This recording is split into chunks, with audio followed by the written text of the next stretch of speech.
আমার নাম প্রেম আদভানি। আমি নয়াদিল্লি থেকে এসেছি, রিটায়ার্ড চাকরিজীবী আর অমুসলিম। আমার প্রশ্নটা হলো, ইসলামের অতীত ইতিহাস খুবই গৌরবের। বর্তমানেও ইসলাম ধর্মের মাথা উঁচু করে থাকার কথা ছিল। আমার মনে হয় মুসলিমদের কাজকর্মের মধ্যে স্বচ্ছতা থাকা উচিত। অন্য সব মানুষকেও তাদের জানতে দেওয়া উচিত যে তারা কি কি কাজ করেছে বিভিন্ন মাদ্রাসা আর মসজিদ ইত্যাদি জায়গায়, যাতে করে মানুষজন জানতে পারে যে এসব জায়গায় কি হচ্ছে। তখন ব্যাপারটা অনেক স্বচ্ছ হবে, কেউ তখন আর ভুল বুঝবে না।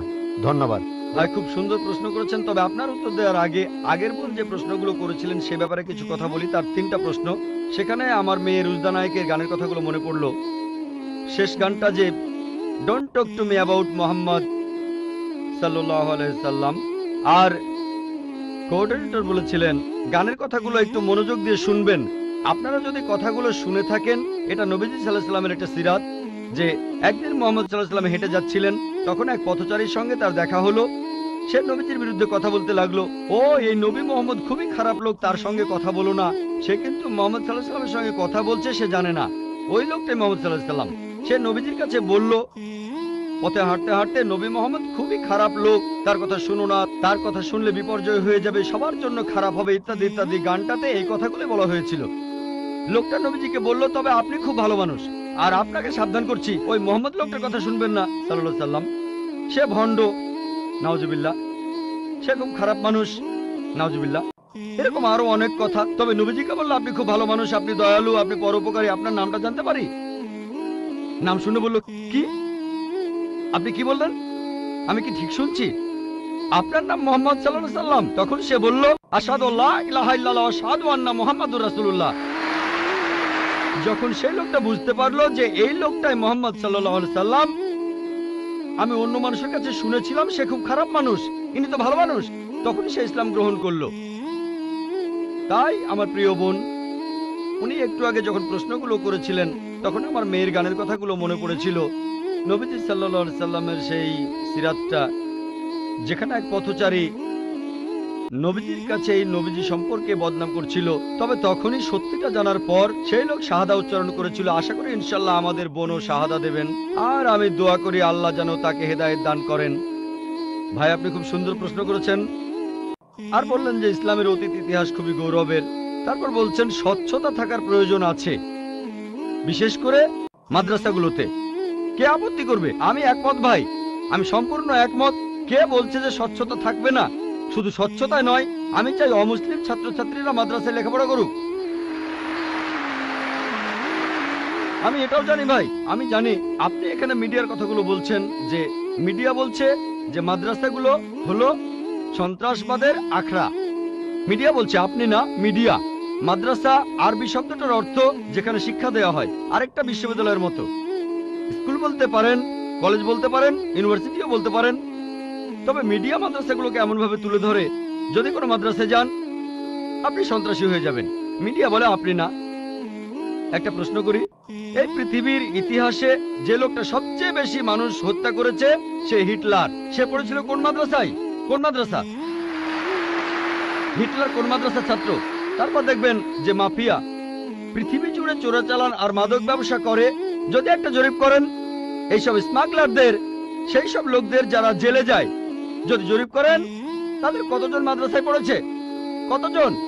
খুব কম থাকতে পারে, খুব কম। বেশিরভাগই ভার্সিটিতে পড়েছে। কোন ভার্সিটি? আধুনিক ভার্সিটি, স্কুল, কলেজ। তাহলে কি বলবেন স্কুল বন্ধ করে দাও? এটা কি বলবো যে আজ থেকে স্কুল কলেজ বন্ধ, বিএ পড়া বন্ধ, বিকম বন্ধ, বিএসসি বন্ধ? না, কারণ আমি তো স্কুলে পড়াশোনা করেছি। স্কুলে শেখানো হয় না যে ডাকাতি করবেন, চোরাচালানি করবেন, দেশের বিরুদ্ধে যুদ্ধ করবেন। এই লোকগুলো স্কুলে পড়াশোনা করেছে, কিন্তু তারা স্কুলগুলোর কুলাঙ্গার। আর হিটলারও হয়তো আধুনিক শিক্ষা পেয়েছিল, আমি নিশ্চিত তার স্কুল তাকে শেখায়নি যে তুমি 60 লক্ষ ইহুদিকে হত্যা করো। তাহলে বুঝতে পারছেন এরা কুলাঙ্গার। তবে সামগ্রিকভাবে দেখবেন যে এই দেশে প্রতি বছর হাজার হাজার ছাত্র মাদ্রাসা থেকে পাশ করে, নাদবা থেকে, দেওবন্দ থেকে হাজার হাজার ছাত্র। আপনি কি বলবেন এরা সবাই মানুষ মারছে? মোটেই তা নয়। মিডিয়া ব্যাপারটা এভাবে তুলে ধরছে। এখন দেখবেন সরকার মাদ্রাসাগুলোতে যাবে, গত বছর বা তার আগের বছর সরকার নাদবা মাদ্রাসায় গিয়েছিল। তারা মাদ্রাসায় গিয়ে একটা সার্চ ওয়ারেন্ট বের করলো, চেক করবে। কি চেক করবে? আর আলী মিয়া নাদভী রহমতুল্লাহ বললেন ঠিক আছে আপনারা চেক করেন। তারা সেখানে কিছুই পায়নি। এখন হঠাৎ করে একদিন লাখে একবার, হাজারবারের মধ্যে একবার, কোটিবারের মধ্যে একবার হতে পারে সে মাদ্রাসা থেকে পাশ করার পরে কেউ বিপথে চলে গেছে। তার মানে এই না মাদ্রাসা সন্ত্রাস শেখায়। বরং দেখবেন যে সেই সব লোক যারা স্কুল থেকে পাশ করার পরে আধুনিক শিক্ষা ব্যবস্থায় কলেজে পড়ে, ইউনিভার্সিটিতে পড়ে, যেখান থেকে সার্টিফিকেট পায় বিএ, বিকম, ইঞ্জিনিয়ার, ডাক্তার, এরাই তুলনামূলকভাবে বেশি অন্যায় অপরাধ করে থাকে। আপনি যদি স্বচ্ছতার কথা বলেন, আমিও একমত। কোন মাদ্রাসায় কথা বলবে না যে আপনারা এখানে চেক করবেন না। আমাদের মাদ্রাসাগুলো উন্মুক্ত, আমাদের স্কুলে আমরা শেখাই মাশাআল্লাহ, বিভিন্ন ধর্মের উপর শিক্ষা দেই। আমার ছাত্ররা আমার স্কুলের, তারা সাধারণ হিন্দুদের চাইতে হিন্দু ধর্ম সম্পর্কে বেশি জানে, খ্রিস্টান ধর্ম সম্পর্কে বেশি জানে সাধারণ খ্রিস্টানদের চাইতে, ইসলাম ধর্ম সম্পর্কে বেশি জানে সাধারণ মুসলিমদের চাইতে। কারণ এখানে সব ধর্মের উপর গুরুত্ব দেওয়া হয়। তাহলে ভাই আপনি যদি স্বচ্ছতার কথা বলেন, আমি একমত, আপনার সঙ্গে আছি। এ কথা আপনাকে কেউ বলবে না, আমাদের পরীক্ষা করতে পারবেন না। আসেন, তবে নিন্দা করবেন না, নেগেটিভ মেন্টালিটি নিয়ে আসবেন না, খোলা মনে আসেন। কে জানে আল্লাহ হয়তো আপনাকে হিদায়াত করবেন, হয়তো সত্যিটা জানতে পারবেন। হ্যাঁ ভাই, আমি এখানে যেটা বলতে চাচ্ছি যে অমুসলিমরা তারা মাদ্রাসায় এসে নিজের চোখে দেখে যাবে। আমি স্বচ্ছতা বলতে এটাই বোঝাতে চেয়েছি, যাতে করে মানুষের মনে কোনো সন্দেহ না থাকে যে মাদ্রাসায় খারাপ কাজ হচ্ছে, সন্ত্রাসী বানানো হচ্ছে।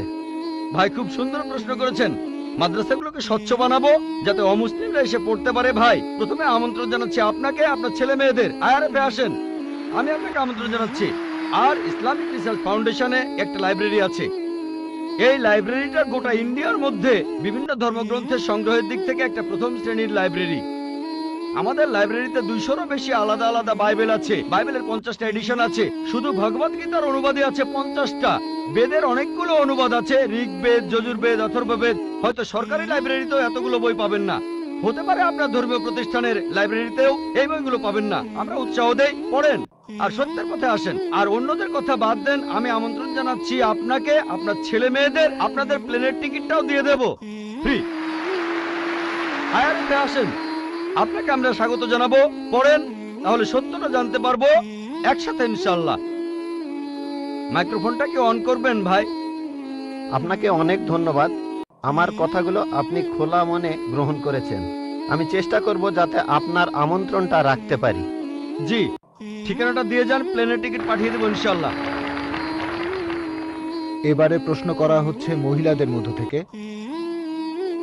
কোনো অমুসলিম বোন মাইকের সামনে এসে প্রশ্ন করবেন প্লিজ। আদাব ডক্টর জাকির নায়েক স্যার, আমার নাম ভেঙ্কটাচামা। আমি গত কয়েক বছর ধরে এক মুসলিম মহিলার সাথে আছি। আমার প্রশ্নটা হলো, সবাই বলে কোনো ধর্মই খারাপ কথা বলে না, কিন্তু মুসলিমরা কেন অন্য ধর্মের লোকদের ইসলাম গ্রহণ করতে বলে?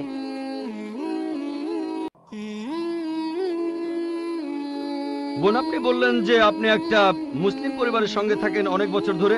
তারপর বললেন যে সব ধর্মে ভালো সব কথা থাকে, কিন্তু মুসলিমরা আমাকে ইসলাম গ্রহণ করতে বলে কেন? পয়েন্ট নাম্বার 1, অন্য যেসব ধর্ম আছে সেগুলো যা বলে তার বেশিরভাগ কথাই ভালো, তবে ইসলাম ভালো কথা বলার পাশাপাশি আপনাকে দেখাবে কিভাবে সেটা অর্জন করতে হয়।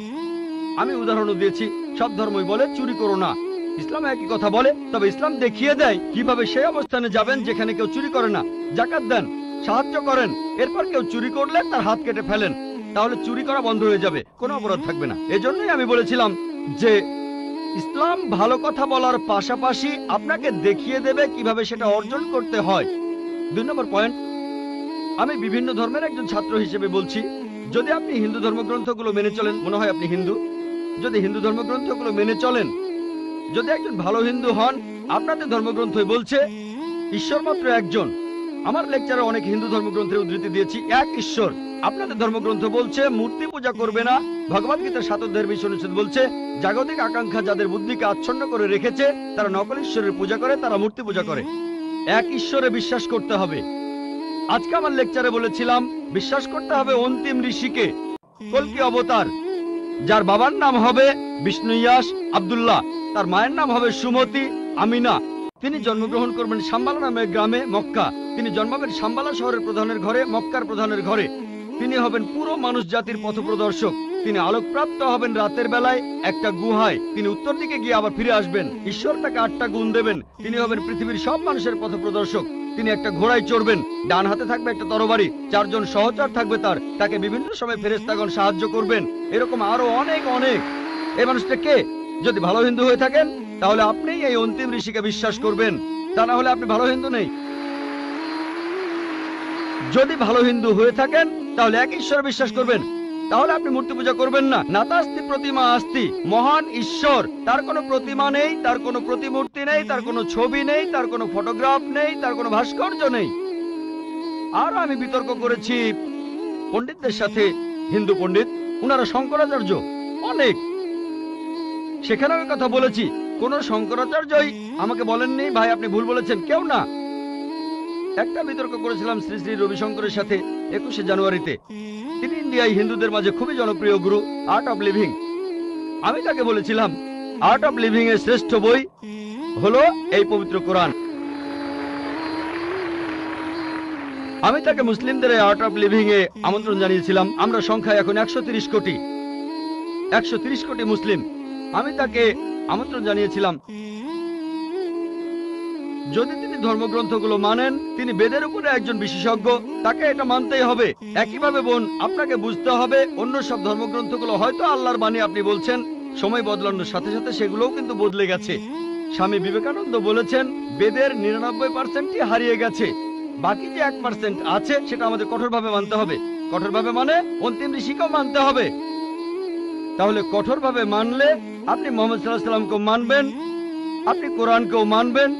আর আমি আপনাকে এখানে আমন্ত্রণ জানাচ্ছি, এই শান্তির ধর্মে আমন্ত্রণ জানাচ্ছি, যাতে করে আপনি আল্লাহর কাছাকাছি আসতে পারেন।